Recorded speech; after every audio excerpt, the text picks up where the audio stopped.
ঝড় বৃষ্টি দুদিন হওয়াতে রাজ্য ঠান্ডা হয়েছে একটু, কিন্তু তার আগে প্রবল গরমে হাঁসফাঁস দশা ছিল মানুষের। তারই মাঝে সারাদিন ভোট প্রচারে ব্যস্ত নেতানেত্রীরা।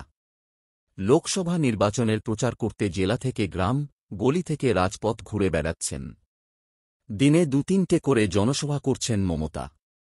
সম্প্রতি খবর মিলেছে অসুস্থ হয়ে পড়েছেন মমতা বন্দ্যোপাধ্যায়।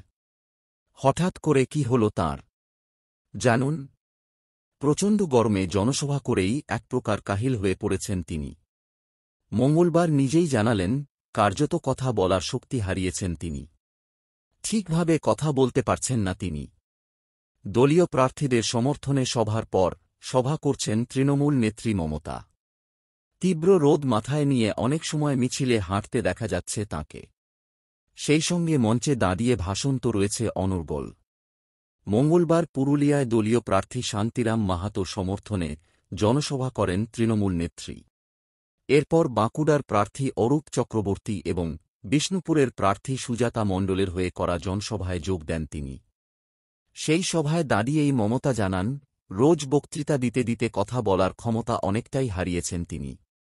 ওয়াকিবহাল মহলের মতে, বৈশাখের এই গরমের মধ্যে রোজ জেলায় জেলায় ঘুরে সভা করা, মিছিলে হাঁটা, বক্তৃতা রাখা থেকেই হয়তো এমনটা হয়েছে তৃণমূল সুপ্রিমোর। বিষ্ণুপুরের সভায় দাঁড়িয়ে মুখ্যমন্ত্রী বলেন, বিগত প্রায় ১.৫ মাস ধরে আমি বাড়ির বাইরে। বলতে গেলে চিৎকার করতে করতে আমি কথা বলার ক্ষমতাই হারিয়ে ফেলেছি।